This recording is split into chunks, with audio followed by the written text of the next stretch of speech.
대전, 세종, 충남 현안과 이슈를 진단하는 5시엔 대세남. 안녕하십니까. 5시엔 대세남 김영철입니다. 즐겁고 반가운 일로만 가득해야 할 가정의 달입니다. 하지만 웃으며 끌어안아주고 싶은 자녀, 숟가락 위에 수북한 밥과 귀한 반찬을 얹어드리고 싶은 부모, 커나갈 아이들의 미래를 함께 고민할 배우자, 이들의 빈자리를 더 크게 느끼며 눈물로 지새우는 가족들이 있습니다. 항공기 참사 사고, 대형 산불, 공사 현장과 싱크홀 붕괴 등 안전에 부주의했던 끊이지 않는 사고들의 가정이 처참하게 무너졌기 때문입니다. 그래서 오늘 5시엔 대세남에서는 가정의 달 연휴를 맞아 소중한 가정을 지키는 첫걸음인 안전을 주제로 다시 들어보는 집중 인터뷰 준비했습니다. 청취자 여러분의 많은 관심과 청취 부탁드리면서 오늘 방송은 사전 제작된 녹음 방송이라는 점 청취자 여러분께 양해 부탁드립니다. 5월 6일 화요일 5시엔 대세남 시작합니다.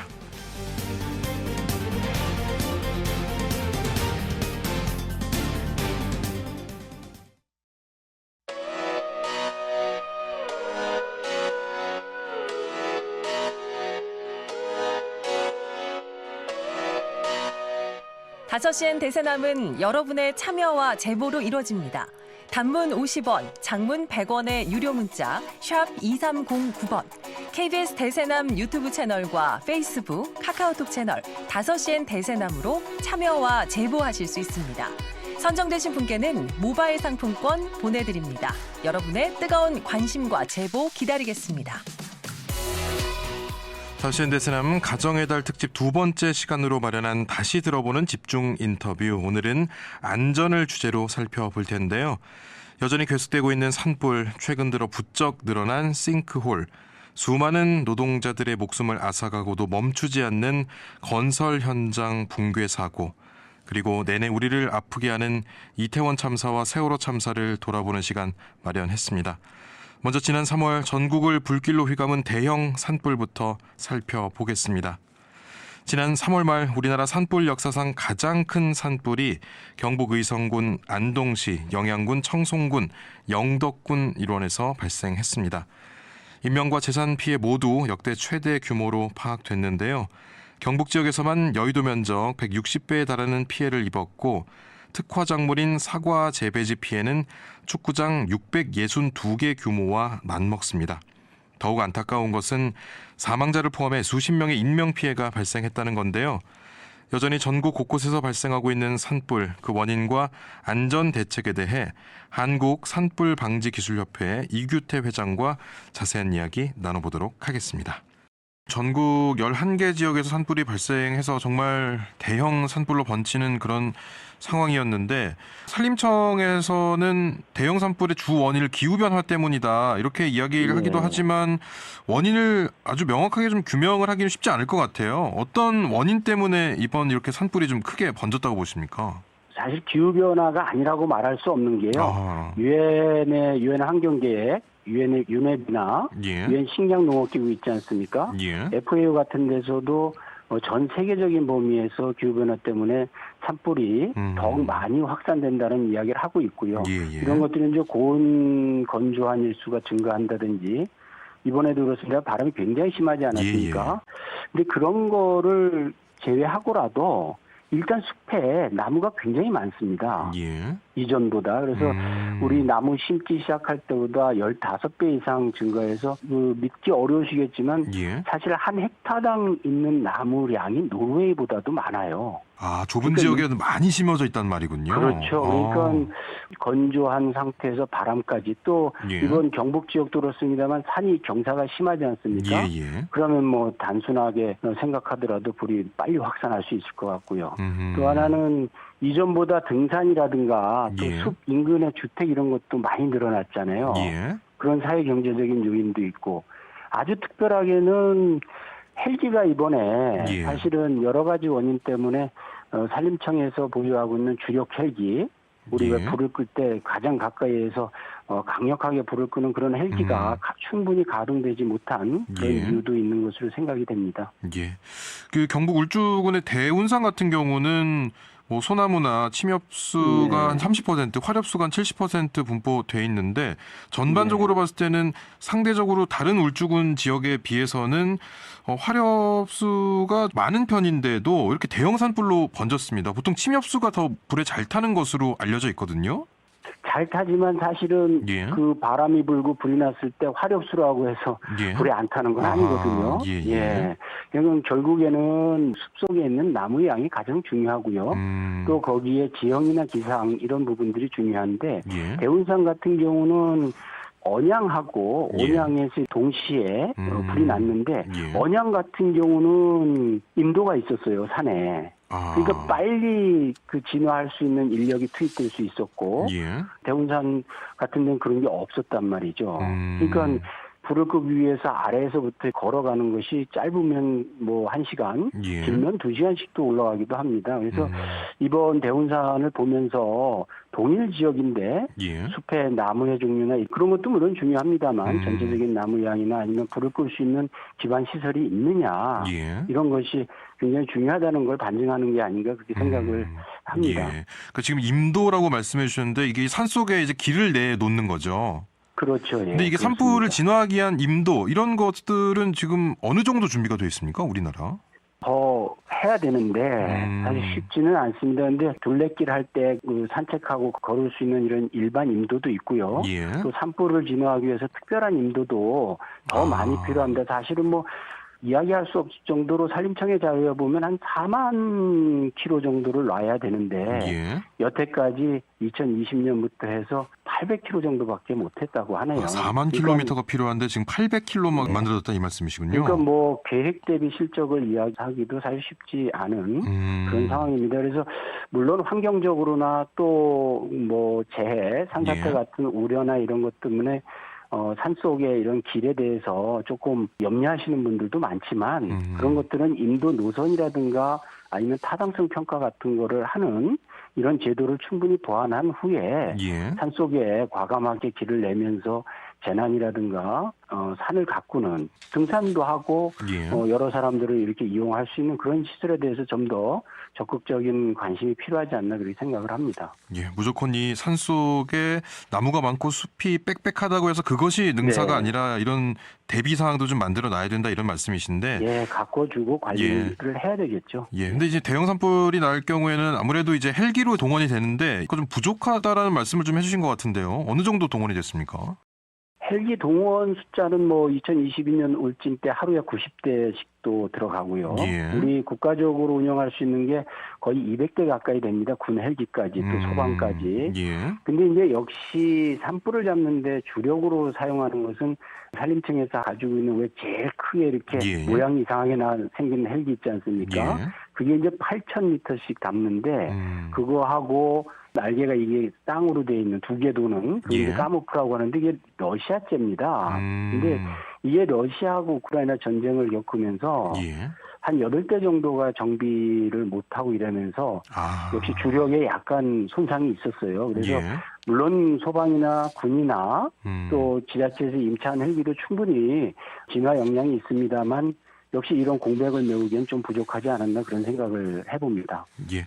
기존의 산불 대응 체계에 좀 한계가 드러났다 이런 지적도 이어지고 있는데요. 앞으로 시스템이라든지 지휘 체계라든지 어떤 식으로 좀 개편해 나가면 조금 더 피해를 줄일 수 있을까요?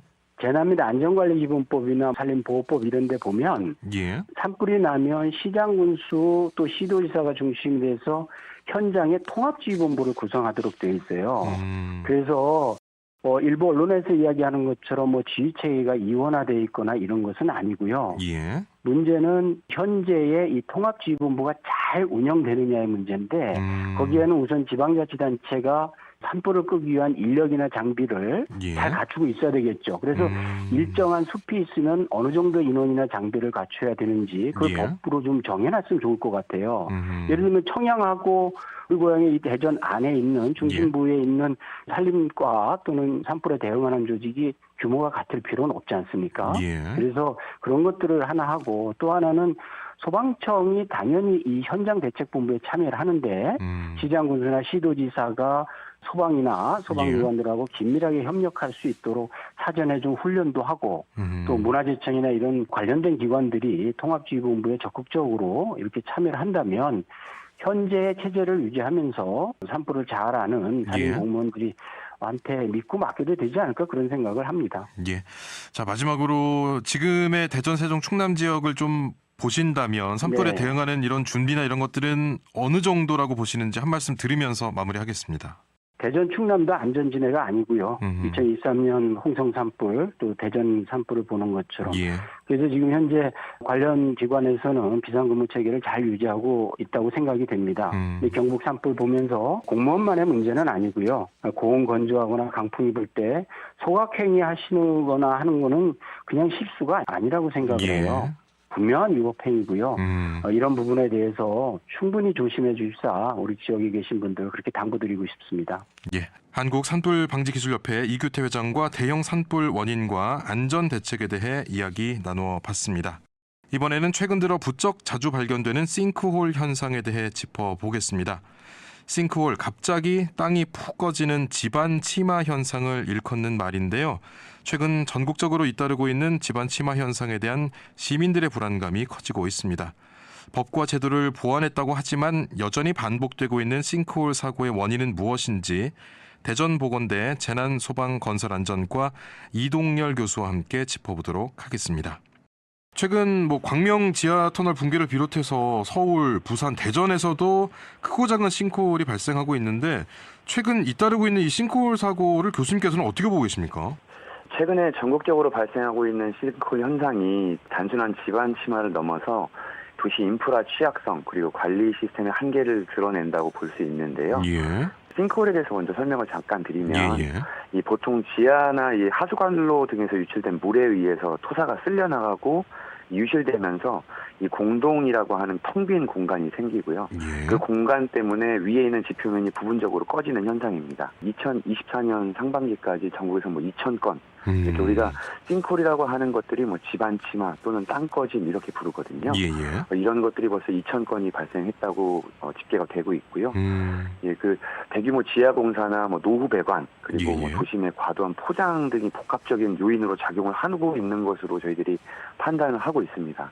이번에 대전 월평동 사례처럼 30년 된 이상 그 하수 관거의 파손으로 인해 가지고 토사가 유출돼서 싱크홀이 발생한 경우도 있다고 볼 수 있겠습니다.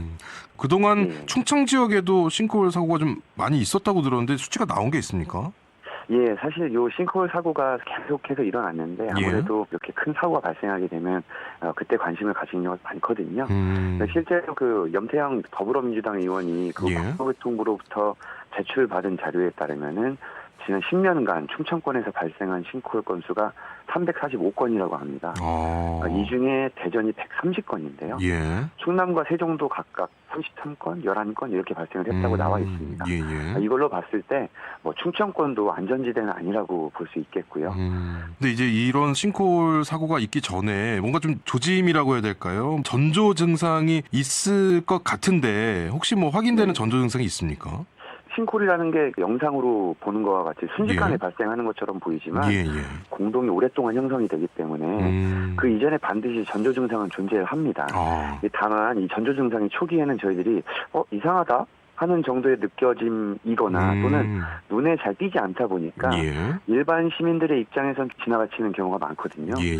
그 많이 알려진 전조 증상들을 몇 가지 말씀드리면 도로 표면에 가늘고 긴 균열이 불규칙하게 발생이 되는데 이 균열들이 늘어난다 또는 많아진다라고 보는 경우 그리고 맨홀 뚜껑 주변의 보도블럭이 들뜨거나 가라앉는다 또는 차량이 지나갈 때 저희들이 밑에 공동이 생기다 보니까 저희 빈 그 냄비 같은 걸 때리면 이렇게 울림이 생기잖아요.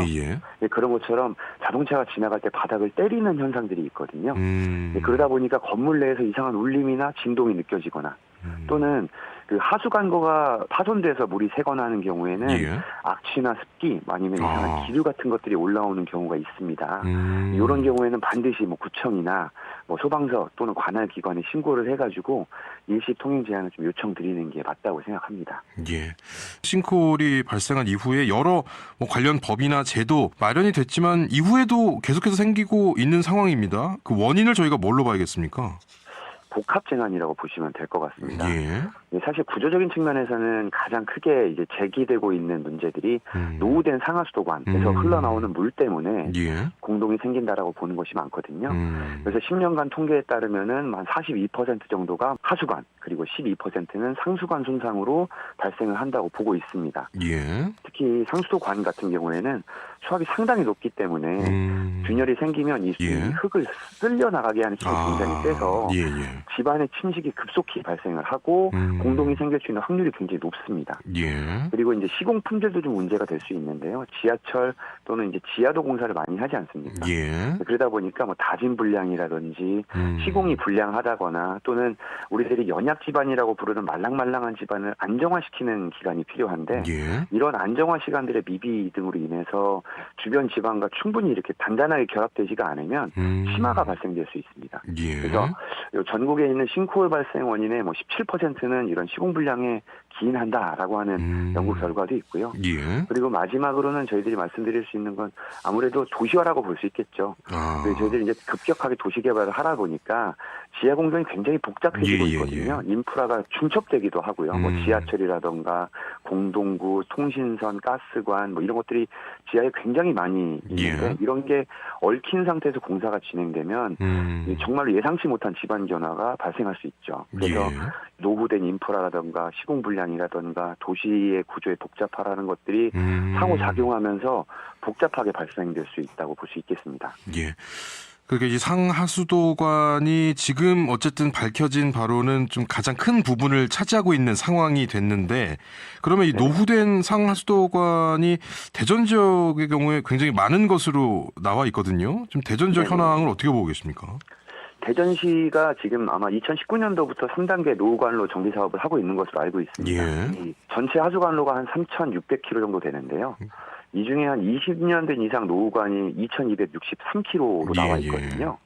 그러면은 이번 정비 속도가 따라가지를 못하고 있는 상황인 거예요. 그래서 10km당 한 수백억 원이 소요되는 상황이라고 이야기를 하니까요. 아마도 이 시간이 지날수록 노후관로가 증가되고 또 예산이 많이 소요되다 보니까 장기적인 계획이나 정부 지원의 확대가 좀 필요하지 않을까라고 판단하고 있습니다. 그리고 이제 그동안 정부에서는 선제적으로 이런 싱크홀 사고 예방하겠다 하면서 범정부 민관합동 특별팀까지 꾸려서 지하 공간 통합 지도 이것을 좀 구축을 하고 있고 여러 준비를 하긴 했습니다. 지하 공간 통합 지도라는 게 정확히 어떤 걸로 저희가 이해를 해야 됩니까? 예, 요 지하 공간 통합 지도라고 하는 거는요. 저희 한국국토정보공사가 뭐 가스나 상하수도, 통신시설 같은 것들의 16개 정보를 지하 공간에 있는 것들에 대한 3차원 입체 지도로 구축을 한 건데요. 요걸 만든 이유는 이제 지하 공간을 개발하고 이용하고 관리를 하는 데 있어서 좀 더 정보를 통합적으로 연결을 해서 제공하겠다라고 만든 것 같습니다. 문제점도 제기되고 있는 측면이 있는 게 이 절반 이상이 기존에 있던 종이 도면을 만들어서 사용했던 거를 데이터로 가지고 왔다. 그래서 실측이 아니군요. 네네, 정확성에 좀 의문이 좀 제기되고 있습니다. 그리고 데이터가 지하 공간에 있는 인프라 시설이다 보니까 보안 규정 때문에 일반적인 민간 업자들이 사용하는 데 활용성이 굉장히 낮습니다. 네, 그리고 요 제작 활용을 전담할 수 있는 조직이 좀 분산되어 있고요. 아무래도 16개의 인프라를 사용하다 보니까. 그리고 시설물별로 관리 주체가 다르고 또 여기에 대한 전담팀 자체가 없다 보니까 좀 정보 공유가 좀 원활하지 않다는 좀 문제점도 좀 제기되고 있습니다. 활용하는 과정에서 서울시, 부산시, 대전시 모두 지표 투과 레이더 탐사 이것도 좀 실시하겠다 했는데 이게 좀 도움이 되는 탐사입니까? 어떻습니까? 예, 요 지하 공동 같은 경우에 그 지표 투과 레이더라고 하는 저희가 GPR 그 센서를 활용해서 이렇게 탐지를 할 수 있는데요. 요 GPR은 요 지하에다가 이 전파를 쏴가지고 굳이 땅을 파지 않아도 이 지하의 지형 정보를 보겠다는 겁니다. 효율적인 방법인 건 맞습니다만 요 투과 거리가 3에서 4m 정도밖에 안 된다고 알려져 있습니다. 그래서 요 몇 가지 기술적인 한계를 가지고 있는데요. 뭐 예를 들면 금속이나 이 고밀도 물질 주변에서 신호가 왜곡되거나 또 지하수나 습한 토양 이런 지질 조건에서는 신호 감쇄가 생길 수 있습니다. 예. 그래서 탐사 깊이가 제한될 수밖에 없거든요. 그리고 또 도심 지하 환경은 굉장히 복잡하지 않습니까? 예, 그러다 보니까 신호 간섭이 발생할 수밖에 없다는 단점도 있습니다. 그래서 이렇게 당장 발생한 지하 공동은 감지할 수 있지만 예. 뭐 지하 매설 수도 간의 노후화나 아니면 이 깊이 있는 공동에 대해서는 좀 판단이 어렵기 때문에 이런 부분에 대한 좀 효과적인 대책이 더 필요하지 않을까라고 생각을 하고 있습니다. 예. 그러니까 저희가 이제 뭐 길을 가다 보면 상하수도공사 가끔 땅 파고 하고 있고요. 그런 걸 보면 이제 그때도 교체도 있지만 점검을 하기 위해 파는 경우는 거의 없는 거죠, 사실. 예, 그렇죠. 점검을 하기 위해서 파기에는 예. 그 예산적인 문제가 발생을 하기 때문에 아무래도 외부에서 예산을 하고 판단할 수밖에 없는 상황이 될 수밖에 없습니다. 정부에서는 5년마다 지하 안전관리 기본계획 수립하고 여러 대응체계도 구축하겠다. 하지만 계속해서도 이런 사고가 끊기지 않는 걸 보면 예방 시스템만으로는 조금 부족한 것이 아닌가 이런 생각이 드는데 어떤 방법이 최선의 예방책이라고 할 수 있겠습니까? 지금 보면 저희들이 이제 사고가 나고 저희가 수습을 하는 거의 소잃고 외양간 고치는 일들이 좀 많지 않습니까? 예. 사실 지금 많이 바꿔지고는 있지만 그 기조를 예방 중심의 시스템 전환으로 바꿔야 되지 않느냐라고 생각을 합니다. 뭐 미국, 캐나다 같은 경우에는 사용료는 50년 이상으로 보기 때문에 수압이나 수질, 누수 등의 어떤 정량적인 데이터 기반의 관리가 이루어지고 있거든요. 그래서 우리도 단순히 매설 연도를 기준으로 노후관을 판단하지 말고 이런 지금 저희들이 이제 기술이 많이 발전하다 보니까 뭐 진짜 센서라든지 저 AI 기술 같은 것들을 좀 도입을 해가지고 시스템 전환을 좀 해야 될 것 같습니다. 그리고 또 인력적으로 저희들이 좀 부족합니다, 사실. 요 관련돼서 국토안전관리원의 인력이 뭐 전국 12명에 불과하다라는 보도도 있었고요. 이 인원 가지고 전국에 있는 걸 정기 점검하기는 굉장히 어렵거든요. 그리고 지자체 대부분이 GPR 장비가 없습니다. 그 GPR 장비를 가지고 있는 국토안전관리원에 의존을 해야 되는데 장비의 대수도 지금 9대 정도로 알려져 있거든요. 그렇기 때문에 뭐 점검까지 평균 거의 한 3개월에 4개월, 길게는 뭐 220일까지도 소요된다는 통계가 나오고 있거든요. 그래서 이런 조기 대응 체계 구축을 좀 어렵게 만들고 있기 때문에 예방 중심의 시스템 전환을 위해서 인력도 좀 늘리고 그리고 예방 중심을 위한 예산을 늘려가지고 좀 시스템을 잘 구축하는 게 가장 중요하다 볼 수 있겠습니다. 네, 오늘 말씀 여기까지 듣겠습니다. 대전보건대 재난소방건설안전과 이동열 교수와 함께 부쩍 잦아진 싱크홀 현상과 대책에 대해 살펴봤습니다. 이번에 살펴볼 내용은 끊이지 않는 건설 현장 붕괴 사고와 안전 대책입니다. 지난 2월 25일 서울 세종고속도로 건설 현장에서 교량 상판 구조물이 붕괴하는 사고가 있었습니다. 이 사고로 10명의 사상자가 발생하면서 지역 내에서도 건설 현장에 대한 불신과 안전에 대한 불안이 확산되고 있는 상황인데요. 왜 이런 사고가 끊이질 않는 것인지 충남대학교 스마트시티 건축공학과 김규용 교수와 자세한 이야기 나눠보겠습니다. 다리에 대들보 역할을 하는 구조물이 붕괴를 한 그런 사고인데 이것이 원칙대로 규정대로 규격대로 진행이 됐다면 무너지지 않았을 텐데 무엇이 지켜지지 않은 그런 사고라고 봐야겠습니까? 이번 사고는 이제 인명 피해가 발생된 중대 재해입니다. 이제 그리고 그에 따라서 법령에 따른 조사가 진행되고 있죠. 국토부의 건설기술진흥법에 의해서 건설사고조사위원회가 지금 활동을 하고 있고, 또 이제 사망사고가 돼서 그 고용노동부 산업안전보건법에 따라서 경찰 조사도 하고 고용노동부 조사도 하고 있습니다. 이제 거기에서 이제 여러 가지 원인 조사는 하고 있을 텐데요. 방금 말씀하셨던 것처럼 이제 원칙대로 했다면 무너지는 것은 이게 절대 있어서는 안 되는 얘기입니다. 이제 해당 현장 상황을 보니까 공사 구간에서 이게 높이가 한 지면에서 한 40-50m 정도 되는 아주 높은 교각에 상판 구조물인 콘크리트 거더를 설치하는 과정이 있었고요. 거기에서 이제 옆으로 이제 설치되어 있던 거더와 함께 옆으로 이렇게 넘어지면서 추락이 됐죠. 거더는 이제 보의 일종으로 기둥과 기둥 사이에 수평으로 걸쳐 놓는 이제 구조 부재입니다. 이 구조 부재, 이 거더라는 것이 알파벳 대문자 I형하고 이렇게 같이 생겼어요. 그래서 그리고 또 길이가 아주 길은 50m 정도의 장스팬입니다. 그래서 이제 이 부재를 이제 런처라고 하는 장비로 조각 위에 이렇게 이동해서 설치하는 작업을 하는 중에 옆으로 이렇게 기울어지면서 연속적으로 무너진 이제 그러니까 상황이고요. 도미노가 무너지듯이 그냥 하나가 그렇습니다. 힘이 빠지니까 같이 넘어진 거죠. 네네네. 예. 그런데 이제 이 걷어가 이제 좀 전에 이제 알파벳 대문자 I형처럼 생겼고 길이가 매우 긴 구조이기 때문에 위에서 누르는 하중에 대해서는 아주 큰 강성을 발휘를 해요. 예. 근데 하중이 옆으로 작용을 하면 이제 쉽게 넘어지거나 비틀림, 뭐 휨 이제 파괴가 발생할 수 있어서 예. 시공이 완성이 되기 전까지는 이에 대한 관리가 아주 중요하거든요. 이제 그런 부분에 대해서 현장에서 시공 관리상에서 좀 미흡한 점이 원인이 되지 않았나 생각이 됩니다. 문제는 이제 저희가 이 사고를 어쩌다가 발생한 그런 대형 사고의 시선으로 바라볼 수가 없는 것이 지난해 11월에 우리 지역의 아파트 신축 공사 현장에서 또 토사가 무너져 내리면서 인부가 사망하는 그런 일도 발생을 했습니다. 왜 자꾸 이런 일이 발생한다고 보십니까? 정말 어쩌다 발생해도 안 되는 것이 그렇습니다. 건설 붕괴 사고이죠. 예. 이제 최근에 발생되고 있는 이제 건설 붕괴 사고의 원인이 불가항력의 재해가 원인이었나 이렇게 분석하는 전문가는 거의 없을 거예요. 예. 충분히 이제 예측할 수 있는 수준을 넘어서 대책 수립이 불가능했었는 상황이었나. 예. 대부분 그런 상황은 아니었거든요. 그렇습니다. 자, 그러면 현재 지변의 상황이 아닌 인재로밖에 볼 수 없는 거예요.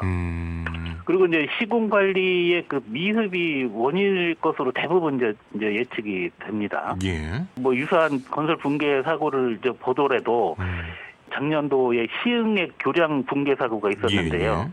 그 붕괴의 유형이 거의 비슷하거든요. 그래서 이제 긴 거더를 이렇게 위에서 올리면서 무게 중심을 잃어서 이렇게 연속적으로 붕괴된 사고.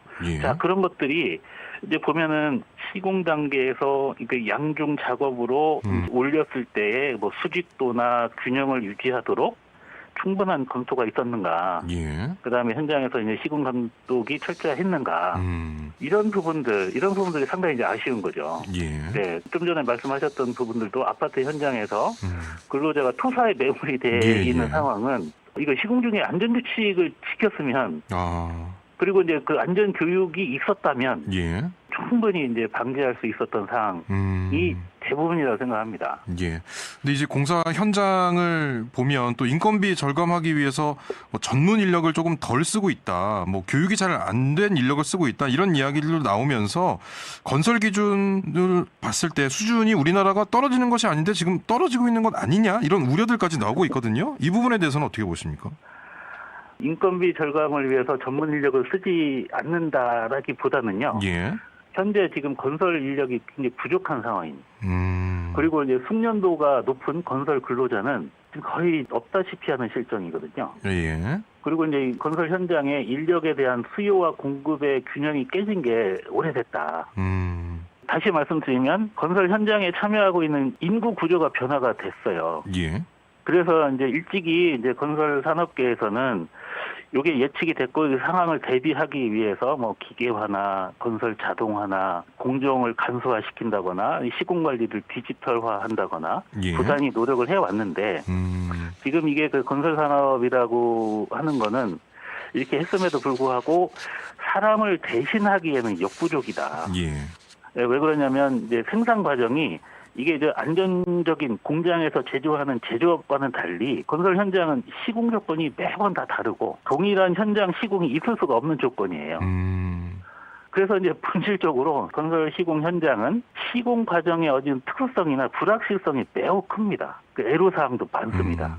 기계나 어떤 자동화 물론 이제 도움이 많이 되지만 전문적인 그 인력 그런 부분이 굉장히 필요한 거죠. 우리나라 그 건축 시공 능력은 절대 떨어지는 수준은 아니에요. 그렇습니다. 지금 근데 이 중대재해처벌법 관련해가지고 뭐 매년 사고 건수 자체는 줄고 있다 이런 이야기는 나오고 있지만 중대재해처벌법 자체에 대한 효력에 의문을 갖고 있는 상황인 것 같거든요. 공사 현장 사고 또 중대재해처벌법 교수님께서는 어떻게 보고 계십니까? 기존에 있는 법 위에 더 얹혀서 중대재해처벌법이라고 하는 것은 사상자가 발생을 했을 경우에 사업주나 경영 책임자까지도 처벌하는 법이죠. 이전에 그 산업안전보건법이라는 게 있어요. 법리가 저희가 부족한 건 아니다. 네, 여러 가지 기존에 있는 것도 충분히 있다. 예. 그런데 처벌을 강화하는 어떤 단편적인 처방보다는 예. 이것만으로는 좀 개선의 한계가 있다고 생각합니다. 증상만 보고 진료하는 거는 거의 없고 예. 근본적인 치유가 안 되잖아요. 사고가 난 원인만 가지고 이렇게 하기보다 예. 이 원인이 왜 이렇게 발생이 됐는지에 대한 진단을 예. 해야 되는데, 뭐, 예. 좀 전에 말씀드렸던 것처럼 외국인 근로자가 이미 이제 필수 사항이 됐어요. 그러면 이제 불법적으로 하지 않고 외국인 예. 비자를 좀 내주거나, 그 정주 여건을 좀 이렇게 제공을 한다거나, 이제 건설 근로자로서의 어떤 인증, 예. 뭐 이런 것들을 통해서 관리가 되도록 한다거나, 건설 경기 침체로 이제 고용 불안이 좀 심각합니다. 일자리에 대한 어떤 불안정성, 그다음에 이제 근무 환경, 건설 현장에서의 근무 환경을 이제 지속적으로 개선을 하고 있는데 이런 것처럼 이제 처벌도 이제 처벌인데 그 정부에서 국가 시스템의 공적 영역에서 이런 것을 종합적으로 지원하면 더 좋겠다. 그런 것도 더 필요한 거죠. 예. 근데 지금 보면은 전반적으로 공사 현장에서 일어나는 사고 가운데 떨어짐 사고, 추락 사고가 가장 많이 일어나고 있더라고요. 지금 정부에서는 이제 이거 좀 줄이겠다, 각종 제도를 뭐 현실화하겠다 이런 말을 하고 있는데요. 이거 뭐 구체적으로 어떤 게 좀 달라지는 겁니까? 건설 사고에서 이제 여러 가지 이제 사고의 유형이 있는데 예. 거기에서 50% 이상이 넘어가는 게 추락 사고입니다. 예, 예. 추락 사고에 대해서는 여러 가지 원인이 있는데 뭐 안전 시설이 미비하다거나 예. 공사 관계자가 안전 의식이 부족하다거나 교육이나 소통이 부족하다거나 그런 여러 가지 이제 원인이 있어요. 예. 그다음에 건설의 그 현장 규모가 큰 그 예산이 많은 그런 대기업이 운영하는 경우에는 안전 조직이나 예. 품질 관리 조직이 충분히 운영이 되고 있어요. 근데 대부분 이제 사고가 발생이 되는 쪽은 예. 50억 미만의 이제 중소건설 현장이 집중적으로 일어나고 예, 있습니다. 예, 예. 그러니까 이제 현장이 작다 보니까 이제 시공 관리 체계를 완벽하게 갖추기가 어려운 상황들이 많죠. 그래서 이제 정부에서는 주로 이제 중소건설 그 업체를 대상으로 안전 보건 체계 컨설팅을 뭐 이렇게 지원해주고 교육해주고 이제 그런 차원에서 예. 지원을 해주겠다. 예. 그리고 이제 관련한 여러 가지 협회나 학회나 관계 전문가들이 좀 머리를 맞대고 예. 개별적으로 하지 않고 이게 좀 모여서 전체적으로 협업 기반을 통해 가지고 지원을 좀 시스템을 좀 강화하겠다. 이제 예. 그런 취지인 것 같습니다. 예. 대전만 해도 그동안 우리가 살기 좋은 도시, 재해가 없는 도시 이렇게 해왔지만 이제 얼마 전에 이 홍수 때문에 유등천 교회 교각이 쇄골이 돼서 기둥이 이제 이렇게 기울어지고 그런 건 우리가 경험해보지 못하는 것들이 이제 많이 이렇게 나타나는 거예요. 그래서 굳이 이렇게 섣불리 불안감을 조성을 할 필요는 없겠지만 예. 안전에 대한 경각심을 좀 가지고 있어야 되고 문제의식을 가지고 있어야 된다. 그리고 예. 이제 그것이 시민과 어떤 지자체가 같이 이제 논의를 할 수 있을 그런 예. 장이 필요하겠다. 그런 말씀드립니다. 네, 알겠습니다. 오늘 말씀 여기까지 듣도록 하겠습니다. 끊이지 않는 건설 현장 사고와 또 예방 대책에 대해서 충남대학교 스마트시티 건축공학과 김규용 교수와 말씀 나눴습니다. 가정의 달 연휴 특집으로 보내드리는 5시엔 대세남, 여러분은 지금 다시 들어보는 집중 인터뷰를 듣고 계십니다.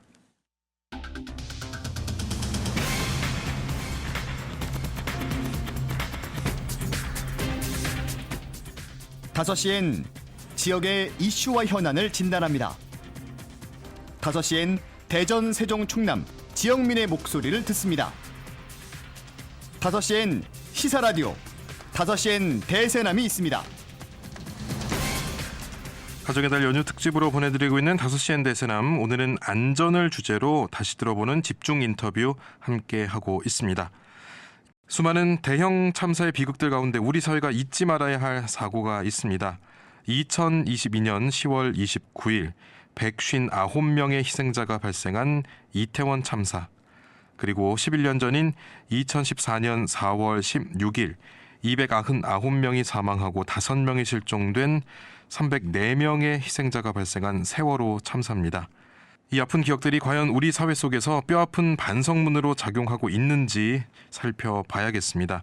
먼저 이태원 참사 유가족이신 송진영 씨와 이야기 나눠보도록 하겠습니다. 송진영 씨, 안녕하십니까? 네, 안녕하십니까. 어떻게 보내셨는지 궁금합니다. 그동안 진실을 찾기 위한 우리 유가족의 노력이 이태원 특조위 출범으로 첫 결실은 맺는 한 해이었기도 했고요. 예. 그리고 이 정권의 가장 큰 피해자라고도 볼 수 있는 이태원 유가족에게는 국회에서 탄핵소추안 결정이 있었던 뜻깊은 한 해이기도 했습니다. 예.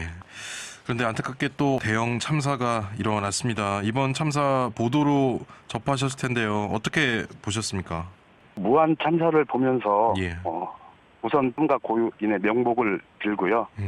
그리고 참사를 보며 저희는 한남동 주민센터에서 임시 마련했던 유가족 예. 대기 장소를 떠올렸습니다. 계속해서 이어지는 이런 참사의 연결고리를 끊어야 하는 방법은 투명한 진실 규명입니다. 그래서 이번 참사에서만큼이라도 투명하게 원인 조사가 돼서 유가족이 충분히 이해할 수 있는 조사가 이루어지기를 저희는 바랍니다. 예. 유가족들께서는 행진을 100회를 넘게 하셨고 삼보일배, 오체투지, 노숙, 단발, 삭발 여러 가지 방법을 동원해서 목소리를 내오셨는데 그때마다 얼마나 힘드셨을까 이런 생각도 들면서 어떤 마음으로 참여를 하셨는지도 좀 여쭤보고 싶습니다. 사고 2년이 지났지만 사실은 달라진 게 없습니다. 예. 컨트롤 타워의 부재, 그리고 책임 회피만 하는 일부 공무원들, 투명하게 공개되지 않는 자료들, 예. 진실을 숨기기 위해 급급한 정부, 그래서 더욱 정부에 대한 불신만 쌓여가는 상황, 이런 상황은 지금도 진행형이라고 저는 생각합니다. 예. 그래서 이태원 참사 이후 오송 참사, 아리슬 참사, 그리고 무한 참사가 벌어진 것이라고 저는 생각하고요. 예. 더더군다나 이런 참사의 연결고리를 끊기 위해서 진실을 찾기 위해서 몸부림치며 2년을 보내왔고요. 저희는 평범한 소시민이었습니다. 하지만 지금은 유가족 모두가 투사가 됐습니다. 예.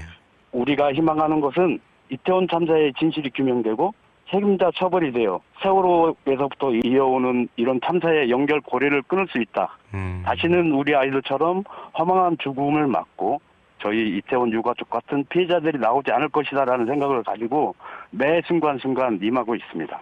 예. 이태원 참사 발생에 대한 업무상 과실치사상 혐의로 기소된 각 기관 책임자 가운데 유죄 판결을 받은 사람은 이임재 전 용산경찰서장 1명, 금고 3년을 받은 것뿐이고 박형 당시 서울 용산구청장 1심에서 무죄를 선고받았는데 이때 많이 받아들이기 참 힘든 판결이셨죠? 재판부는 무죄를 선고하면서 사전군집으로 인한 압사사고가 안전법령의 재난 유형으로 분리돼 있지 않고 행정안전부와 서울시 수립 지침에도 그런 내용이 없다. 예. 재난안전법령의 주체자 없는 행사에 대해서는 별도 안전계획을 수립해야 하는 의무 규정이 존재하지 않는다라는 설명을 했습니다. 근데 그것은 저희가 보기에는 법리 해석을 너무 협소하게 해석한 부분이 있지 않은가 하고 생각합니다. 예. 박희영 구청장하고 김광호 서울경찰청장은 이태원의 안전을 책임질 자리에 있었던 사람들입니다. 예. 이미 안전에 대한 많은 문제가 예측할 수 있는 상황이었고 사전 대비를 해야 되는 상황이었는데 그들은 사전 대비를 하지 않았고요. 사고 발생 이후에도 자신들이 책임을 다하지 않았다는 것이 지금 밝혀지고 있습니다. 예. 최소한 도의적, 정무적이라도 책임을 물어야 할 사람들인데 무죄를 선고했다는데 참 가슴이 아픕니다. 예. 이태원 참사의 아픔이 채 가시지도 않고 아직 제대로 된 진상 규명도 되지 않은 이런 상황에서 또 제주항공 여객기 참사가 발생하면서 많은 국민들이 마음 아파하고 있습니다. 2025년은 어떤 바람을 갖고 또 어떤 계획을 갖고 나아가실지 마지막으로 여쭙겠습니다. 25년에는 이태원에 대한 진실도 규명해야 하지만 예. 이번에 일어난 무한 참사도 같이 투명하게 원인 조사부터 유가족이 이해할 수 있는 데까지 조사가 이루어져야 된다고 생각하고요. 그리고 흔들리고 있는 우리나라 빠른 시간 안에 다시 안정된 나라로 돌아가기를 기원합니다. 예, 오늘 말씀 고맙습니다. 이태원 참사의 유가족이신 송진영 씨와 말씀 나눴습니다. 가려진 진실, 정부의 책임 회피, 미흡한 책임자 처벌과 유족과 생존자를 향한 왜곡된 비난 속의 온전한 진상 규명은 현재 진행형입니다. 지난달 세월호 참사 11주기를 맞아 우리 지역에서 희생자들을 추모하고 기억하는 행사를 준비하신 세월호 참사 11주기 대전준비위원회 신윤실 집행위원장과 이야기 나눠보도록 하겠습니다. 해마다 진행하는 행사지만 또 그때그때마다 느끼는 감정이 조금 다르실 것 같기도 하고요. 올해는 어떠셨습니까? 세월호 참사가 벌써 11년이 되었는데요. 예. 아마 다들 그날 어디에서 무슨 일을 하다 이 소식을 접하셨는지 대부분 기억나실 만큼 우리 사회에 정말 큰 충격을 준 참사였습니다. 생존해 계신 분들의 정신적 트라우마도 엄청난데요. 예. 그럼에도 불구하고 침몰의 원인도 그리고 왜 구하지 못했는지조차 아직 밝히지를 못하고 있습니다. 시간이 오래됐다고 해서 그냥 덮을 수 있는 문제는 아니어서 저희는 참사 이후 지역에서 진상규명과 책임자 처벌, 안전사회 건설을 위한 활동을 지속하고 있는데요. 예. 촛불혁명으로 문재인 정권이 들어섰을 때도 세월호 참사만큼은 좀 깨끗이 규명할 수 있을 거라고 생각했지만 그러지를 못했거든요. 예. 우리 사회는 이런 사회적 재난 참사를 온전하게 규명하고 이 책임자를 처벌하고 또 피해자들을 보호하면서 법과 제도를 정비하는 이런 정상적인 참사 수습을 해본 적이 없는 것 같아요. 예.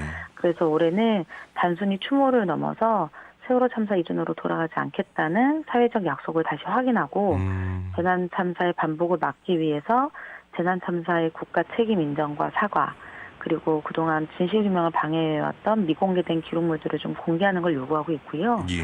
그리고 4.16 생명안전공원과 기업 공간을 좀 빠르게 건립하는 거 그리고 생명안전 기본법 제정 등을 촉구하는 자리로 가져가고 있습니다. 예, 여러 의미를 담아서 매해 행사를 준비하고 계시는데 이번 세월호 참사 11주기 행사 준비하시면서 이번에는 무엇에 가장 중점을 주셨습니까? 시간이 이제 오래되다 보니까 세월호 참사를 기억하고 추모하는 것이 개인의 영역으로 치부되는 것 같아요. 예. 그래서 우리가 참사를 잊어버리고 지우려고 하면 이 참사가 반복된다는 걸 너무 잘 알잖아요. 예.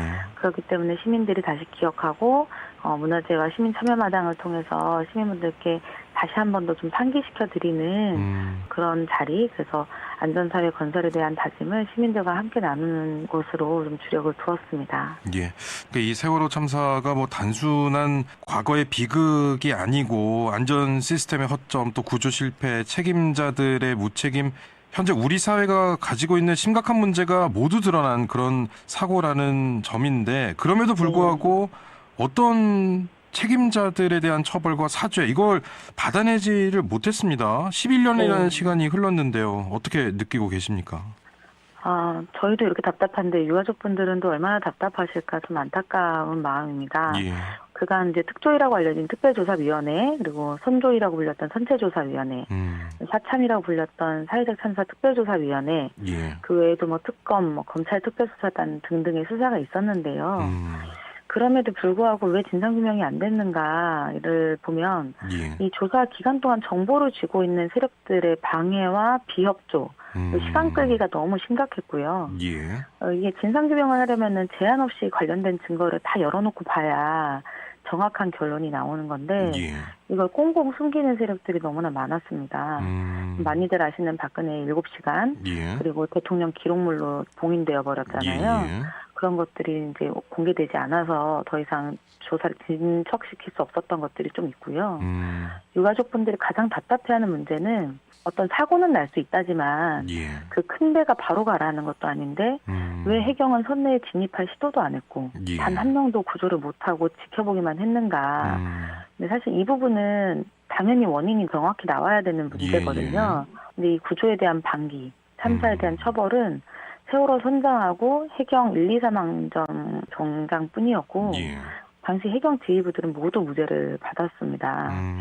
그리고 또 보호받아야 될 유가족분들이 국정원으로 사찰당했다는 거, 그리고 아까 말씀드렸던 대통령 기록물로 지정돼서 봉인되어 있는 자료들, 이런 정보를 받을 수도 없고 보안상의 이유로 줄 수가 없다고 하니까 이제 성역 없이 조사가 될 리가 좀 없었던 거고요. 2022년에 사참위가 이제 활동을 종료하면서 이 국민의 생명 안전을 지키기 위해 정부가 개선할 이 사회적 과제를 정리해서 12개 분야 80건의 권고를 남겼습니다. 그래서 이 권고가 얼마나 지켜지고 있는지를 4.16년대와 그 세월호 참사 가족협의회가 이행 현황을 점검하고 있어요.